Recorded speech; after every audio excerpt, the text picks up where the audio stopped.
नमस्कार। आज एगो हमनी के जोग गीत, एकरा के जोग गीत कहल जाला, शादी ब्याह में गावल जाला, तो लेके आइल बनी जा। देखी जरूर लोगे कैसन लागता। और बढ़िया लागे तो लाइक और सब्सक्राइब भी करी जा। धन्यवाद। आधा आंगनवा माँ गोबरा से लिपालू हो, आधा आंगनवा कैलू जोग मोरिया माँ हो, आधा आंगनवा कैलू जोग मोरिया माँ हो।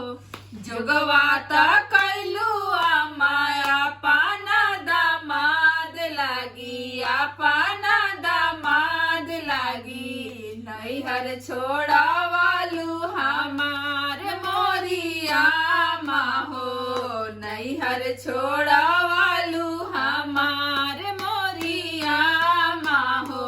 आधा आंगनवा भाभी गोबरा से लिपालू हो, गोबरा से लिपालू हो, आधा आंगनवा कैलू जोग मोरी भाभी हो, आधा आंगनवा कैलू जोग मोरी भाभी हो।